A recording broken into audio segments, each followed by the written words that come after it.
Hello, everybody, and welcome into Senior Living Live. My name is Melissa. Thank you so much for being with us today. We have a wonderful webinar on tap for all of you about estate planning documents. We managed to carve some time out of the very busy schedule of one of the best certified elder law attorneys in the state of Georgia, Miles Hurley.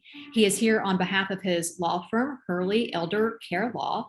He's got a great presentation for all of you. He's going to share with that today, and he will, of course, be available to answer all of your questions, which is why we love these webinars so much.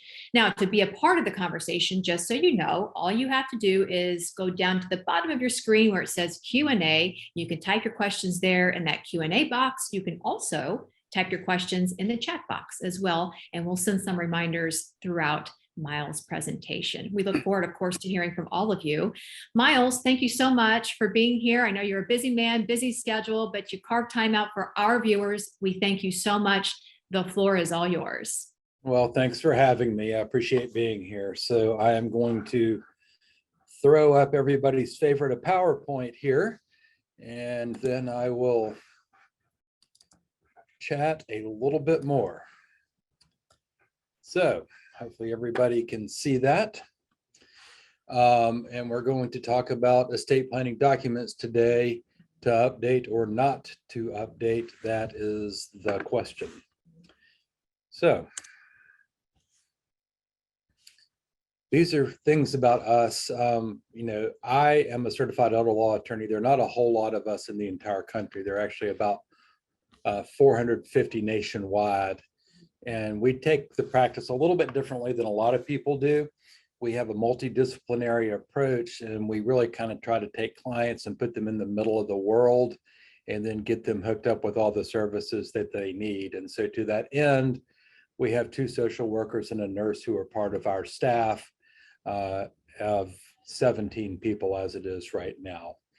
And so this gives you kind of a laundry list of the things that we do, and that's just kind of an introduction to us.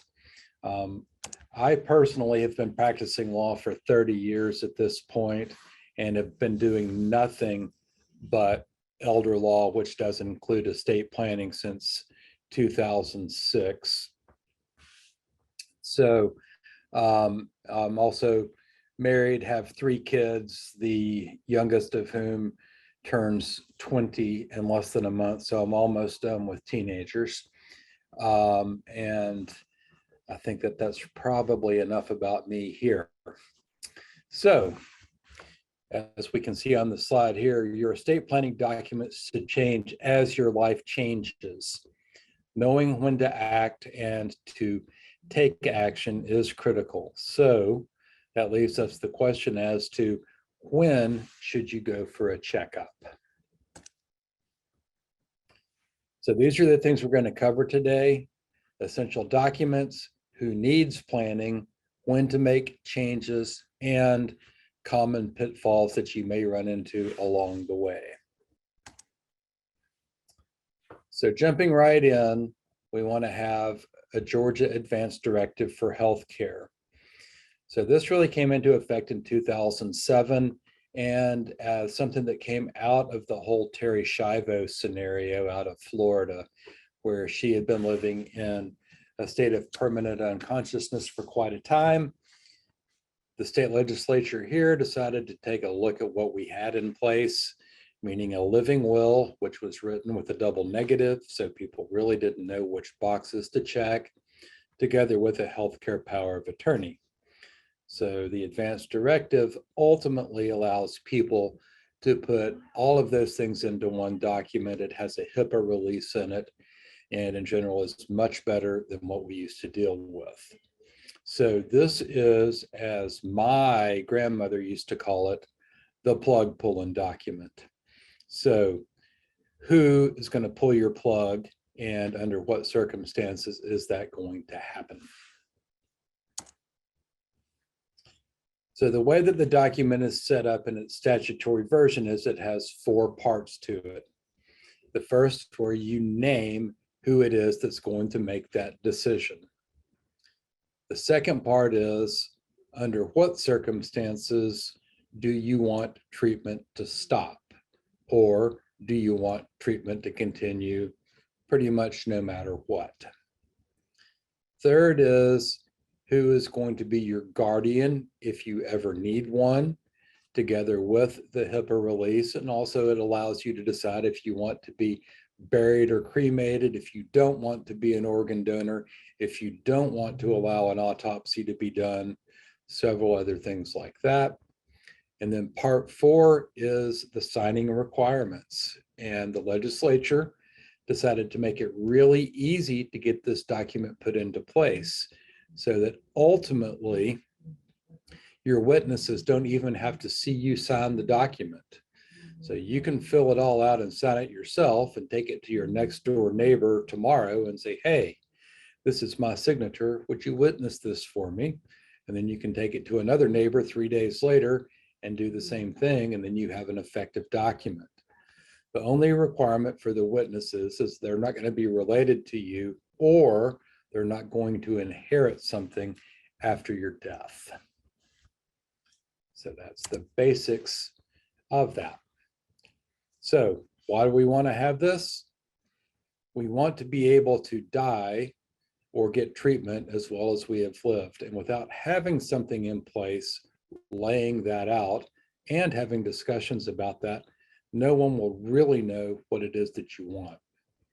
So again, the bullet points you see here are some of the things that are done on here.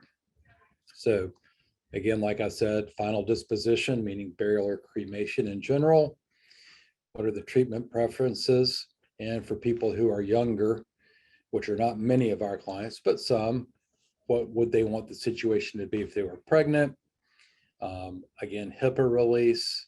And again, this document is only effective if you cannot make a decision for yourself. So that would be if you were under anesthesia or a permanent state of unconsciousness, or you have Alzheimer's or some other dementia that makes it to where you cannot effectively make those decisions for yourself.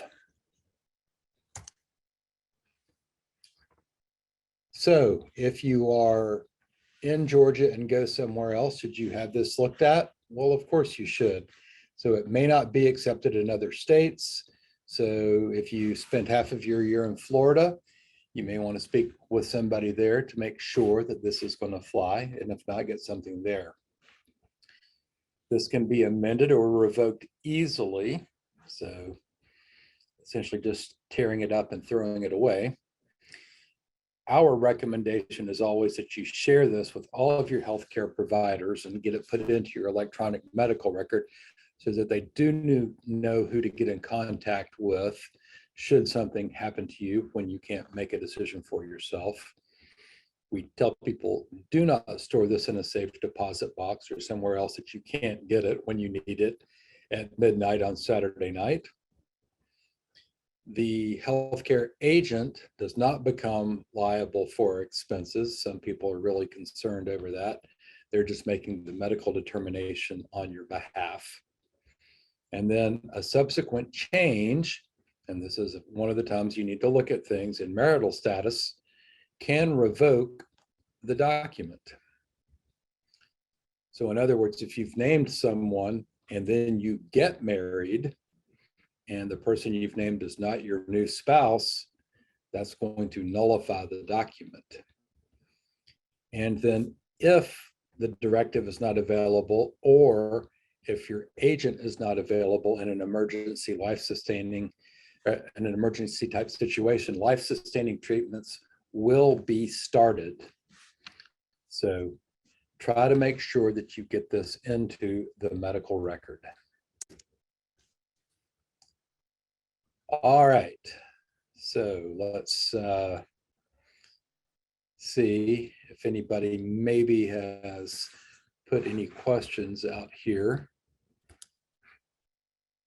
I don't think that they have regarding that before we move on out of the medical part of the world and get into the financial part of the world.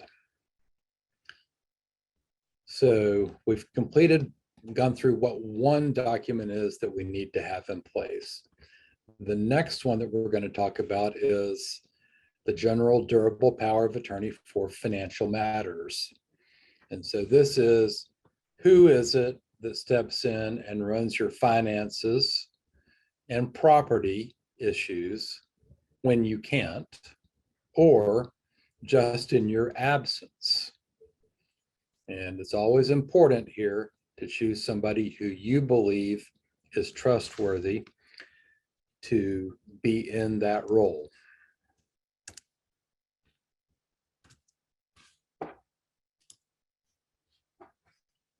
So what does this terminology mean? So the word durable in this means that the document is still valid even if at a later time it is determined that you don't have cognitive ability. And in Georgia, every power of attorney is presumed to be durable unless stated otherwise. Second, whoever you have named to serve as your agent or attorney in fact has a duty, always a fiduciary responsibility to do what is in your best interest. So just because you name somebody in a power of attorney doesn't mean that they can just take all of your money without any consequences. And I like to tell a story here about this. So I worked on a case that actually the GBI got involved in, where a son had been taking care of his mother with Alzheimer's for somewhere between 5 and 7 years. And at some point, he finally just got tired of being in that caregiver role, and he decided to leave. And so he called his brother and said, "I'm leaving, you're on your own with her." But he also left with about 500,000 of her dollars. And ultimately, it took a lot, in this case, to actually get the Gwinnett County DA to press charges. They said, well, he had a power of attorney. He had the ability to do that. No, he didn't. It was a breach of his fiduciary responsibility, which is actually a criminal scenario. So ultimately, the other brother was left with mom and $35,000 to $45,000 here in the meantime. So over the long haul, they finally decided to prosecute. And very fortunately, in this case, they got almost all of the money back. But when that money goes, most of the time, it's almost impossible to get back. So do understand that people have a fiduciary responsibility, but make sure it's somebody you trust, because if not, and the money's gone, it's probably gone. So what are some of the powers that are important in the power of attorney, especially when we are dealing with elder law? So these three that you see right here, it's the ability to make gifts, and that can be important when qualifying for public benefits, such as Medicaid or VA benefits. Second is the ability to create trusts of any kind, revocable, irrevocable. These are very good planning tools that we use depending upon what the time frame is for someone. And finally, the ability to apply for the government benefits and deal with them. So that's going to cover everything from Medicaid and VA to Medicare. Social Security doesn't actually accept powers of attorney, so it won't work there, but for all kinds of other things, it will. Now, a lot of times I will have people who come in here who have more than one child, and they ask, can I make both of my children my power of attorney? And the very short answer to that is, it's a bad idea. So first off, while there are lots of provisions in the Uniform Power of Attorney Act that went into effect in Georgia in 2017 to force institutions to take the power of attorney, it's not foolproof.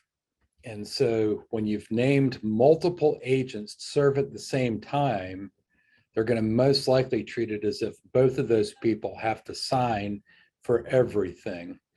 And that's because they don't know what one agent may be doing and the other agent may be trying to do the opposite thing. So always choose one person with multiple backups. And then another thing is that people think that the power of attorney goes on forever. It doesn't.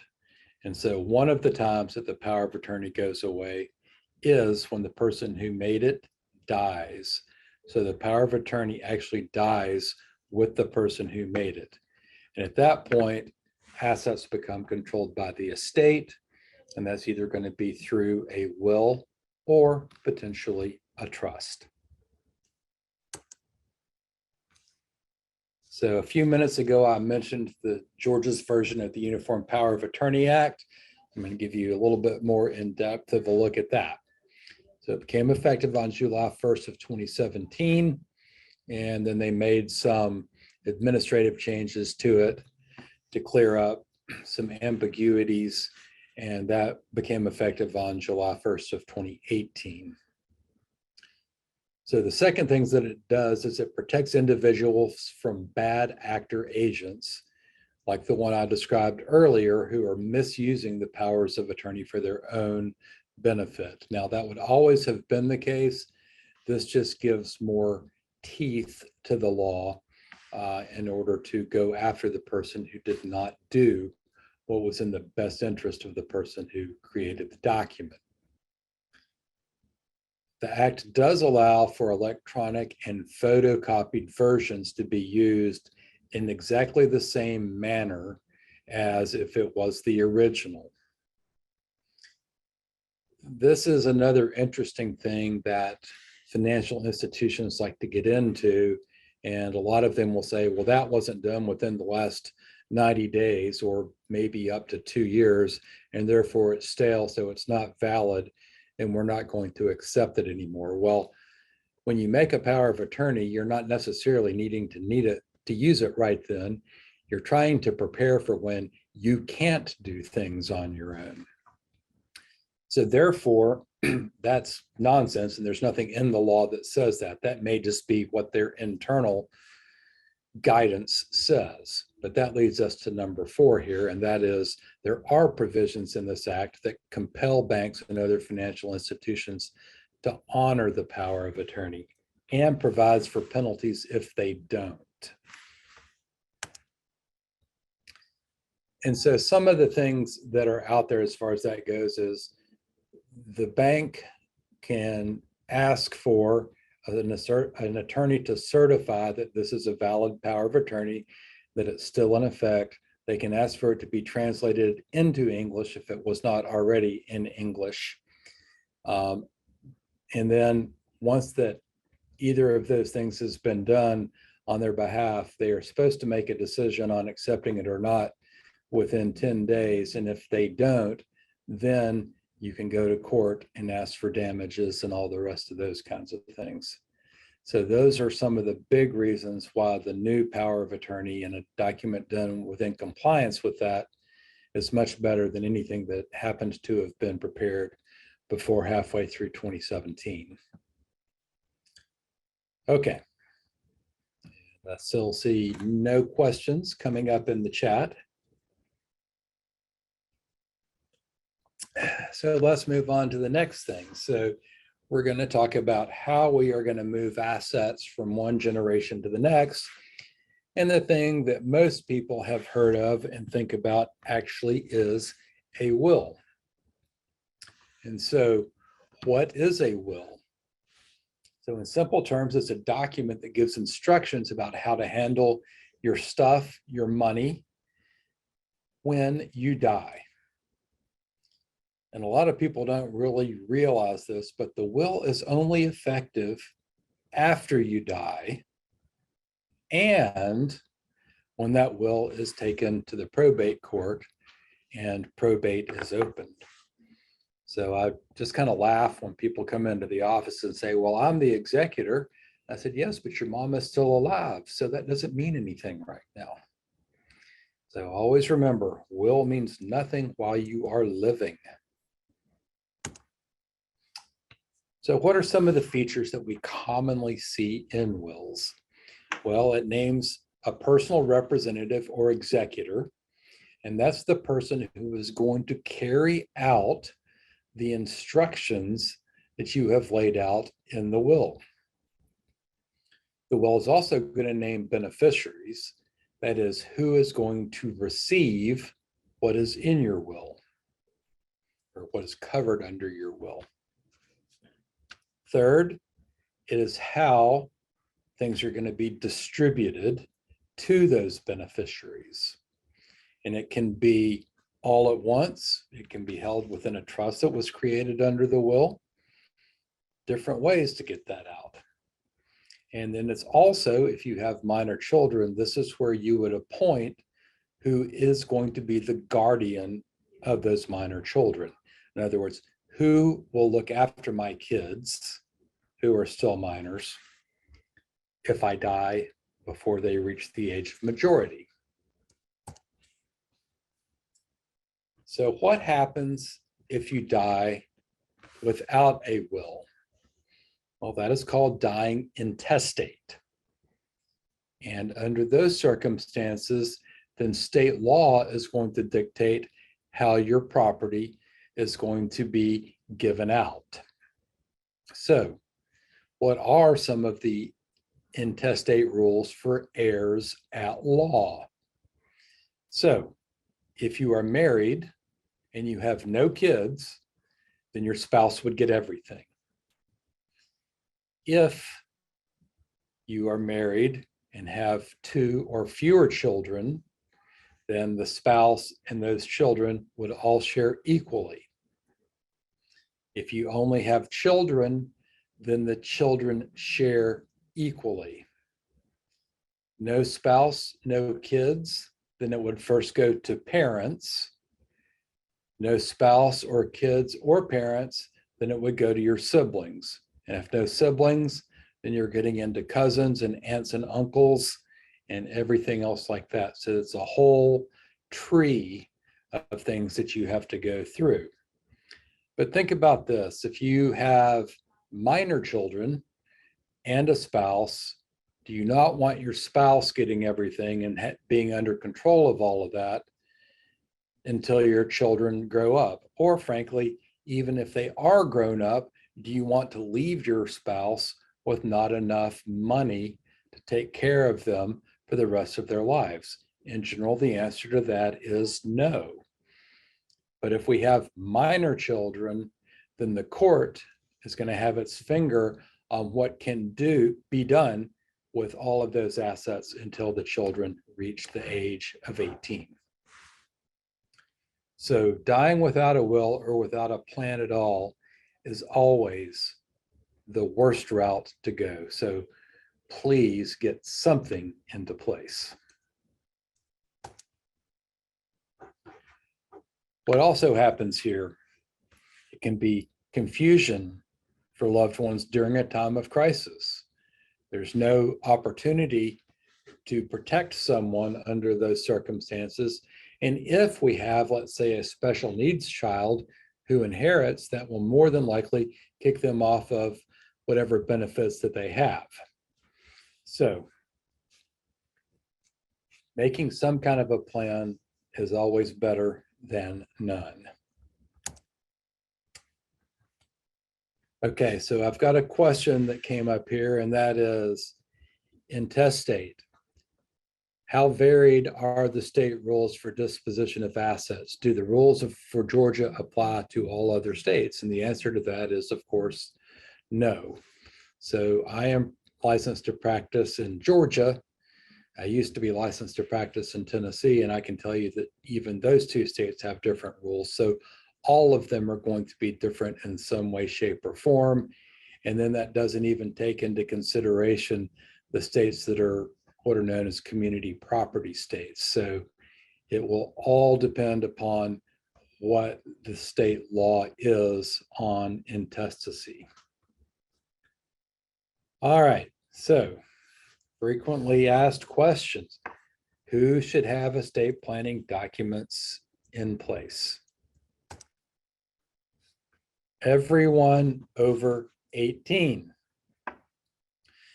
So over recent years, we've had several children of people who work in our law practice turn 18 and get ready to go off to college. And as that occurs, we always have those children come in here and put into place at a minimum an advance directive and a financial power of attorney. Because when those kids get off to school, if something happens to them from a medical perspective and you call the clinic is probably not going to even tell you that your child is there. So we want to have this in place so that you can actually find out if your child has been injured or sick and they're not able to communicate with you. Also, in a lot of cases, if you've got a kid driving a car, you may need to be able to deal with that. You may need to be able to get to their bank accounts to deal with whatever when they are away from home. So it is a best practice for everyone over 18 to have at least something in place.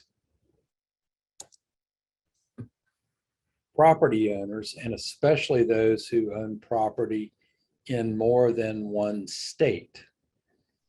Now, a lot of people who are married will own their house as a joint tenancy with right of survivorship, meaning that when one dies, it just becomes vested in the other. But let's say what happens if they both die at the same time. We again have a problem there, and we're going to have at least one probate open to deal with that.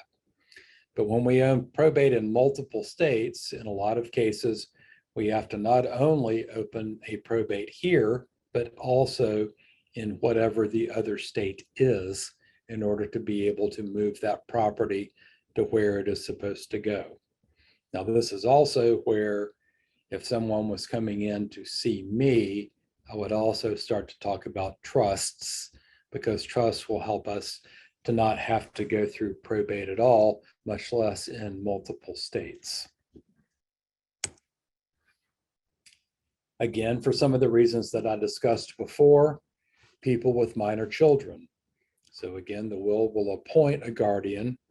It will establish a trust for minors if there are no parents left. It would also appoint a trustee, so somebody who can be trusted with the money for the minors and not have it under the court. And then what happens if something happens to the first trustee? We always want to have a backup. So as soon as someone has had a child or is getting ready to have a child even, I would highly recommend that they have something in place. People with complex family dynamics. And so what am I talking about here? And we do have another presentation about the modern aging family. But when we've got multiple marriages, when we've got families that have children who have special needs, when we've got families who have children who have a substance abuse issue, when we have a child who we think is in a bad marriage, these are all things that need to be taken into consideration when drafting an estate plan. So when we do get into complex family dynamics, we're almost always going to use actually a trust as our primary planning vehicle. So why do we want to do that? Well, we've got multiple reasons. So we will avoid probate for the most part by using a trust. It also, again, allows us to choose who's going to manage the estate. And this would even apply when we lose our cognitive abilities and we're still living. It's also, in some ways, an easier way to go about disinheriting family members. And if we don't create a revocable, typically living trust, we can create all of these same trusts within our will. And in general, That is how we practice. And I will assure you that in every basic will that we produce, there is supplemental needs trust language in there, so that if we do have a child who is disabled, that they will continue to get the benefits that they were getting before. So, and this is a question that I get a lot. What about people who create documents online? So is that a good plan?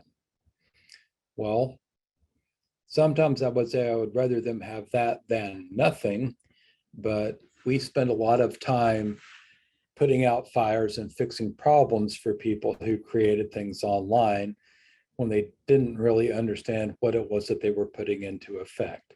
So in general, these are what we would refer to as boilerplate documents, and they don't really meet the individual needs. And we as attorneys actually spend a pretty good amount of time when we meet with clients understanding what their particular situation is and therefore what their needs are. And so, are we worried about somebody going into a nursing home? Do we have a disabled child? Do we have the black sheep of the family who we really want to get cut out of everything? So even if we've got a document that is okay, a lot of times that document is not properly executed. And so for every specific legal document we have, there is a way that it has to be signed off on. And I told you how that worked on the advanced directive way back at the beginning. But when we have the will in place, the will has to be signed in the presence of two, again, unrelated witnesses. And when I see documents that have been executed, but created, downloaded by families, so frequently, at least one of the witnesses is another family member. And so that is going to invalidate the document so that it doesn't even work at all. And then a lot of times these documents are not state specific, so they will have not met the baseline requirements of whatever state that someone is in. So the whole counseling piece and making sure that everything is done and put into place properly is just as important as anything else. So one of the main things that we were talking about with this whole thing is, when should I update whatever I have in place? So we'll start with D number 1, and that is death. So death of a named beneficiary, meaning a spouse or partner, child, grandchild, any other beneficiary, whoever you've named as an agent, trustee, or executor. So do you have contingencies in there for when someone dies? And we occasionally see that we'll end up with a will that has no named executor anymore because everybody has died. That's not the worst problem that ever happens. So the beneficiaries can choose who they want to serve as executor. It just creates a little bit more issue when preparing the petition for probate. But if someone else has died, meaning either a spouse or a child, it will quite often change how people want things to be split up later on. So that really does need to be looked at. And if the person who dies was the first person named to serve in any of the fiduciary capacities, that needs to be reviewed. Also, if, for instance, a child dies and that child is leaving children, but those children are minors, we don't want minors coming into money. So we want to make sure that our document creates a trust for that minor to hold the assets until they reach, in general, a certain age. Typically, our preference is the minimum age for distribution of underlying assets is going to be 25. Now, that doesn't mean that those assets can't still be used for health, education, maintenance, or support if that is what is needed by that minor child. And then, do we have backups in all of the fiduciary positions? And for people who have created documents on their own, I cannot tell you how many times I see them name just one person, and then something has happened to that one person. And so when that happens, especially on the healthcare side and the power of attorney side, there no longer is a valid document in place. And so we have to hope that the person who created the document still has the capacity to execute a new one. So always look at backups, but one of the times to review things is when a death happens. So let's do a little scenario here. So Bill 73 and Robin 70 are healthy, but unfortunately struggling through a difficult time in their life. Their 44-year-old daughter recently died after fighting a long battle with melanoma. Bill and Robin currently have estate planning in place, but they are concerned their daughter's death may require them to make changes. They want to protect their grandkids. What options are available to Bill and Robin? So looking back at this, what they would want to do, and we certainly don't know if their daughter was the only child, but she obviously left children. So this is where, like I was discussing on the last slide, we would want to have it set up to where there would be a trust set up for these children to hold the assets until a certain age, depending upon what those assets are. And in general, we also like to let people have multiple bites at the apple. So in general, 25-year-olds, especially men, still aren't necessarily making very good decisions. And so if a 25-year-old man comes into $200,000, they may spend it all on a car very quickly, or if they have a substance abuse problem, they may end up dead from spending all the money on whatever that substance is. So we want to be able to hold on to these things over time. So setting up a trust within the will or setting up a separate trust is in general how we want to look at that. So what is the second time we want to look at things? A second D, and that is divorce. So if you get divorced or a child, grandchild, or beneficiary gets divorced, we want to review the situation. So an ex-spouse cannot receive anything from a will drafted prior to the divorce unless the will specifically says so. So that means that the will was drafted in contemplation of the divorce. Now, also typically in the divorce situation, you had named your spouse as the person making all the decisions. You probably don't want that anymore.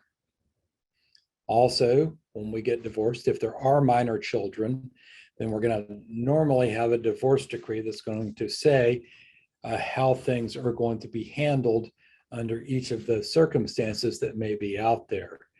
And so the new documentation is going to need to reflect what would be in that divorce decree and who would control the assets if the ex-spouse is not able to do so.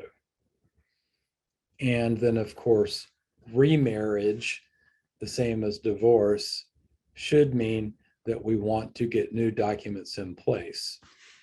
Now, quite often when I have older clients come into the office who are thinking about getting married, I really have to, encourage them to think long and hard before they get married because of them not necessarily coming to the table with an equal amount of income and or assets And have they really figured out what's going to happen when one of them maybe needs long-term care?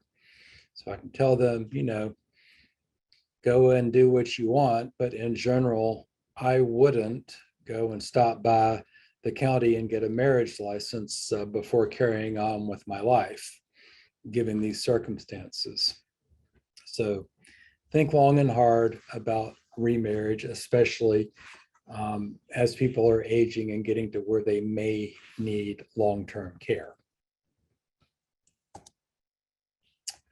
Janice, 64, runs a successful event planning company. Her only daughter, Susan, 39, works for Janice, and she is also the executor of Janice's will. Susan and her husband have 2 children, and unfortunately, they are going through a messy divorce. Janice has never been a fan of the soon-to-be ex-husband and is now even more resolved to protect her daughter and her grandkids from any involvement of the ex in her estate plan. What should Janice do? Well, Janice can certainly continue to leave Susan in charge of things, but she needs to have another backup who is not going to be Janice's ex. And with the 2 children, should something also happen to Susan, she will want to name someone else to serve as the trustee of the assets that would be ultimately left for those children. So definitely there are things that can be done, especially if there is this contemplation of the divorce by the father of the grandchildren. So a significant diagnosis, this is our 3rd D, diagnosis. So that could be your diagnosis, that if your spouse or partner, or if your child or another beneficiary. So we see this most frequently when somebody has been diagnosed with dementia, and somewhere between 2/3 and 3/4 of our clients are dealing with dementia. So this is where we're able to take a look at an opportunity to be able to plan for the long-term care needs. Typically, that's going to be setting up certain trusts within wills and moving assets into the name of the well spouse already. We want to do this in order to allow the assets to best be used for taking care of someone, but also so that our well spouse is not left in an indigent state. We also have to look here at plans for the backup fiduciary. So whenever a triggering event occurs, meaning that kind of a diagnosis, or if it happens to be a stroke, or if it's a fall and the breaking of a hip, shoulder, or pelvis, take a look at what's going on. So Pat and Tony are both 71. 2 years ago, Tony was diagnosed with early onset Alzheimer's, and Pat, his primary caregiver. Pat is his primary caregiver. Pat and Tony have savings and retirement income, but realistically, they both know that the cost of Tony's care could devastate the family's finances. What can they do to protect themselves? So it's going to be essentially what I was just talking about.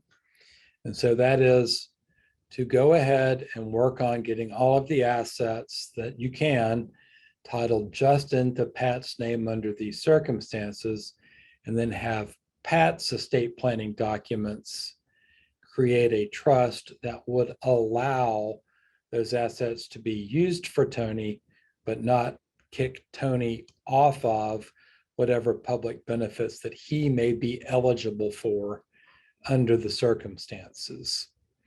And again, the question becomes, who is it that would manage all of this if something also happens to Pat? So lots of in-depth things to talk about. And again, the answer is different for every family. So there certainly is not one size fits all under these circumstances. D number 4, dependents. are you losing or adding a financial dependent? So when your children become adults, your will may well change. You don't need a guardian for them anymore. You're not necessarily needing to have a trust for them anymore. But that leads you to the next question, and that is, can that young adult manage the inheritance properly, or are they going to spend it all on the Ferrari? So we may want to dole it out to them in multiple bites so that they don't go off the deep end right out of the chute. Another thing to consider, do we have a child or grandchild or some other family member with special needs? So do we have somebody with autism or spina bifida, or who is a Down's child, any of those types of things? And if so, we certainly don't want to leave assets outright to that person. So we need to leave them into a special needs or supplemental needs trust. And those two are synonymous if you are not aware of that. And so the special needs trusts allow there to be assets to take care of things that public benefits do not pay for, while allowing that individual to continue to receive the benefits. And then, do we have new members of the household who we may be responsible for, either through birth, adoption, or guardianship? And so obviously birth, I think, is simple there. Adoption, that may happen if somebody has gotten remarried or just was not able to have their own children and adopts them. And I actually had a family in yesterday who had adopted 5 children. And then guardianship, have you become responsible for either someone else's child or in some cases, your parent? So if we've got any of those things changing, we again need to take a look back at the plan that we have in place and make the determination as to whether or not it is still a good plan and still covers all of these possibilities. So Jane is a 75-year-old widow living her very best life. After losing her husband to cancer, she vowed to her son that she wouldn't become a bitter old witty woman. At a recent family celebration, Jane's son, Russell, asked her about her will. Jane proudly removed her will from her fireproof safe and confidently informed him that she was all set. Russell took a quick look at the will and said, "Mom, according to your will, if something happens to you, I have to live with Aunt Rose. I'm almost 50. So obviously in this case, Russell is no longer a minor. He's not going to have to live with Aunt Rose. But Jane needs to review her situation and really determine if she is all set for either her disability or her death. Displacement, 5th D here. So have you moved from the state where your will was written? Another thing I would say here about displacement is, have you moved from your house into an independent or assisted living or nursing home? So that can also work on the D side of this for displacement. So different states have different requirements for execution of wills and what needs to be in them. So I tell people all the time, if you are new to Georgia, we need to, at a minimum, review what you brought. To admit a will into probate in Georgia, you have to take the will together with the petition to probate, together with a death certificate, to the probate court. There are 159 counties in Georgia. And as I like to say, with a different probate judge in each county, there are 159 fiefdoms in Georgia as well. And every one of those courts does things a little bit differently. And so for some of them, if there is a self-proving affidavit on the will, meaning that the witnesses don't have to be found in order to admit the will into probate, and it is not exactly the standard form for Georgia, they will not allow it. So the form for Georgia says that the testator or testatrix was over 14 years of age at the time of execution. Sometimes the ones I've seen come from online don't have 14 years old, it has 18 years old. And I have seen judges reject it because it says 18 instead of 14. So again, we need to make sure that all of the requirements are met. Georgia law doesn't actually require this self-proving affidavit, but it sure does make it easier to get the will admitted into probate. If there is no self-proving affidavit, then the witnesses, at least one of them has to be found, and they have to answer what are known as interrogatories to a will. So I will tell you from time to time when I've seen wills from the 1960s or 1970s, and those were before we had the self-proving affidavit status, a lot of times those witnesses are dead. And that makes it really hard to get the will admitted into probate. So again, look at your will, see what's there. So are there appropriate witnesses and notaries on them? And that is especially on the self-proving affidavit. And in general, you have to have the original will, not a copy of it, to take into probate. If you only have a copy of it, there are a whole lot of extra hoops that one has to jump through in order to get that into probate, because if you can't find the original, the presumption is that will was destroyed by the person who made it and therefore is revoked. So check everything when you move. So Glenn and Pam moved to Georgia a few years back to take teaching jobs at a local community college.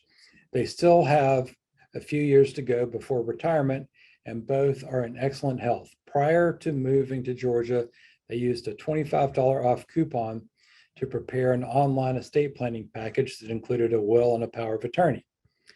On a recent weekend hiking trip with some students, Glenn tripped on a rock and suffered a broken leg and a severe head injury. Pam tried to utilize the power of attorney to handle some insurance matters and realized the deficiencies. She started to worry about the will too. What should Pam do? Well, I think that this is actually fairly obvious, and that is the fact that Pam needs to go and see someone, review everything, and make sure that things are going to be covered the way that she wants them to be covered. So, what happens if I don't have an advance directive, nor have I appointed a healthcare agent? Well, then we follow the statutory list of who is going to act for you. And so who is that? A spouse if you have one, then parents, then children. And when I say children, I mean children. So not the oldest, not the youngest, not the one who lives here, not the one who lives in California, not the one who's a nurse, not the one who's in jail, children. So the children have to come into an agreement under those circumstances. Also, we can look at guardianship here. So guardianship is control over the physical person. If somebody is named as guardian, then that person gets to make all of the healthcare decisions. However, guardianship does not allow you to force someone to take certain prescription drugs. But a guardian can determine domicile. So if we have someone who is dealing with dementia and doesn't want to leave home, the only way that we can force them to is through a guardianship. We believe that this should always be used as a last resort, and it can be very traumatic for both the families and the proposed ward. It also can be costly and is very time consuming. And again, it is a court process where someone is deemed to be incompetent. 2 ways to get guardianship regular which is a process in the metro Atlanta counties that typically will take about 90 days right now. And these are the steps that you go through. File the petition in the probate court, an evaluator and an attorney are appointed on the case. The assessment is performed. The evaluator sends the report to the court. The court determines whether or not to have a hearing. And then ultimately the court will make the determination as to whether the individual is competent or not. I don't have a power of attorney for financial matters in place. What happens then? If we don't have somebody named as a joint owner on accounts, or we haven't used a trust, then we go down conservatorship path. The steps are basically the same as they are for guardianship. Conservatorship is just a control of the money and the property as opposed to the control of the physical person. The big difference here is that the person who is named as conservator actually has to have good credit and be able to post a bond. Again, time consuming and expensive. So again, the exact same processes we went through in the guardianship side. This is just over the control of the money and the property. The executor of my will is deceased. What happens? Probate complications, meaning that we have to file for the administration with will annexed. And like I said before, this is typically where the beneficiaries are going to choose who they want to serve as executor. It's just another petition that actually has to be prepared and filed with the court. And then the judge has to agree that that person is appropriate to carry out that role. My will has no self-proving affidavit. Again, we've got to find a witness to say, yes, this is the will. Yes, I witnessed it. Yes, the person knew what they were doing when they did it. Again, more costs and time delays. My will has no special needs trust provisions. The recipient with special needs may well, and we've seen this happen way too often, lose their government benefits. It does happen, especially if that person is over 65, and it may well require a conservatorship. And now the court is back in control and we have to go through that process with the court again. I didn't update my will as my extended family grew. Now, what does that mean? Well, people who were named as beneficiaries in the will are the people who are going to receive something. And if we didn't do things as classes of beneficiaries, such as the grandchildren's class, new grandkids may well get left out. My lawyer recommended a trust because I have complex family dynamics, but it seemed so expensive, so I didn't bother. So under Georgia law, it's required that the next of kin be notified when a will is probated. And that means who would be the heirs at law. Sometimes family members, especially those who we haven't been around in a long time, or those that we don't like, can be really hard to find. And that makes it costly and again, time consuming. So sometimes it's a pay me now or pay me later type of a situation. So why do we want to have an estate plan in place? Retain control and privacy, protect assets, minimize family conflict, and ultimately reduce costs. So those are all the things we look at. And besides the 5 Ds that I went through, you should really look at everything you have in place every 3 to 5 years. So if y'all have additional questions, please feel free to call my office. And then Melissa, do we have some more questions at this point? We sure do, and we can go ahead and get to those. One of the questions, just to throw out to everybody, because I'm sure you're wondering, we've had quite a few questions about your slides. Can we view this later? Yes, this webinar will be available starting tomorrow afternoon. It will be sent to the email you use to RSVP, so make sure you check that if in case you maybe missed the first half of the webinar and want to catch all of it. And another question we had too was about sharing your slides. And I know some of this, you put a lot of hard work together. You don't want to just maybe send it out there. Some people do, some people don't. How do you feel about that, Miles? We typically do not share the Yeah. actual slides. And so, but if, this has obviously been videoed and people will be able to look at all of these things as they go through it. Yeah, 100%. Okay, so let's go ahead and start up with a question here from Patty. Patty has an inexpensive piece of art that she'd like to give to her neighbor. She said, "I was going to have him be a witness to my advance directive. Is this permissible since you mentioned something about not having someone who is going to inherit something be a witness?" She says, "FYI, this person doesn't know I am going to bequeath this piece of art to him."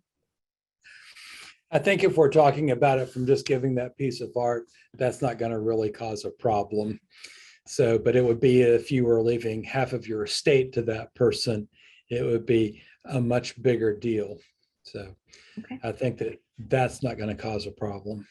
Perfect. And another follow-up from her, my understanding is that if there is a discrepancy between an older will that needs to be updated and recently designated beneficiaries of a brokerage account, the recently designated beneficiaries of the brokerage account trump who were identified in the older will. Is that correct? So yes, if we've named beneficiary designations on anything, and so that's going to mean a life insurance policy, a brokerage account, an IRA, or other tax qualified type of a scenario, the beneficiary designations are going to always trump what is in a will or a trust for that matter. So what you're doing by naming a beneficiary or creating a payable on death or transfer on death on any of those accounts is you are creating a contractual obligation for the financial institution who controls that account, and they have to follow that contract. These are great questions, by the way. And one more from Patty here. Is there such a thing as a universal advance directive for healthcare as opposed to a state-specific advance directive? There is not, to my knowledge. So all of these things that I have covered today, meaning the advance directive or healthcare power of attorney, the financial power of attorney, the will, and even trusts are all governed by state law. So none of this is straight covered under federal law. And the closest that we come on any of this is when I was talking about the power of attorney and what went into effect in 2017 is the fact that this is Georgia's version of the Uniform Power of Attorney Act. And so whenever anything is under a uniform act, that would mean whatever states have adopted it, they will all follow that. But Georgia, of course, being Georgia, has decided that, we still need ours to be a little bit different. Yeah, and kind of on the heels of that, so when you and I had talked earlier last week, we discussed, some changes in the laws, right, in the state. And if you maybe did your will in 2007, you're probably going to have some issues with it now in 2022. So we talk about keeping it updated, right? How often do states make those laws so that people can kind of be aware that if everything still is in order, nobody's died or the 3Ds haven't happened, but state laws have changed? How often should we be keeping up on that? Well, again, like I said a few minutes ago, you should actually review your plan at a minimum every 3 to 5 years or when one of these events occurs. But then you kind of have to stay on top of other things. But in general, these laws do not change that frequently. So, but within right now, about the last 15 years, we've had the change in the advance directive, the power of attorney. We've had the will code updated. We've had the probate code updated. We've had the trust code updated, and we've had the guardianship and conservatorship code updated. So, but I would say that those will probably be stable now for, at a minimum 10 to 20 years. So, it's only when things really get modernized and the legislature really decides to take a good look at them for some reason that they change. And here's a great question that I think is a good way to maybe kind of start to wrap this up, Miles, and that is, this person lives in Florida, finding differences in between the different laws from Georgia, as you're obviously you practice in Georgia. So the question, what should I consider when choosing an elder law attorney? What certifications are crucial in an attorney? And how can you help, Miles, if somebody wants to use you as sort of that beacon, but they live in Texas and they want to find somebody just like you, would you be able to direct them to somebody who is kind of like you? Absolutely. So I've got colleagues in pretty much every state. So if you've got a question and you've got either family there or you're moving there, by all means, call our office and we can try to get you associated with whoever we would recommend in that state. Outside of that, though, there are several national organizations that have websites that will have their members on them. And so those are going to be, first off, the model that we practice with the social workers and whatnot is called the life care planning model. And so for that association, we have the LCP LFA website, and that will have everybody that practices with an elder-centric type of a practice. Then there's going to be NELF, NELF, which is the National Elder Law Foundation, and that will tell you everybody in the whole country who is a certified elder law attorney. And again, there's about 450. And then in a broader sense, there's an association called the National Association of Elder Law Attorneys, or NAELA for short, and that will list everybody who says they practice elder law. But unless somebody actually is practicing elder law on a full-time basis, I wouldn't want to be going to them. So in general, people who practice elder law do nothing else, but if somebody's also doing real estate closings or suing nursing homes or other things like that, that's really probably not who you want to go to. Yeah, and I think that proof is sort of in the pudding, and just your entire presentation showing all of these things that none of us probably have even thought about. Very few of us probably even know about these exceptions and things that sort of nullify what you thought was in order. Maybe not so much. So, and that's why we're having this webinar today. That's why you're here. You're the expert. And I think that this presentation in a nutshell proves exactly why people like you are important to have in our corners. So for that, Miles, great information today. Your information is there for those of you who would like to maybe continue the conversation with Miles and his firm. Again, one of the top Atlanta attorneys in this realm, as well as in the state of Georgia. This is your go-to guy. Miles, thank you so much for carving that time out for us and our viewers today. Thanks, Melissa, and everybody. Thank you all for being on here and participating. Yeah, thank you. Now, for those of you watching, again, just a reminder, you will receive an email to a link to this webinar tomorrow. You can share that with your friends, your family. If you missed some of the webinar, you can go back and watch the beginning, the parts that you missed. Also, that presentation will be there. So if you have any questions or wanted to jot down some additional information, you can watch it again and again and again. And if this webinar was of interest to you, then you certainly want to head over to our website. It's www.seniorlivinglive.com. We've got all kinds of informative videos all about senior living. And yep, it is open 24 hours a day, 7 days a week. Thank you so much for being a part of Senior Living Live, everybody. Have a great day. Take care.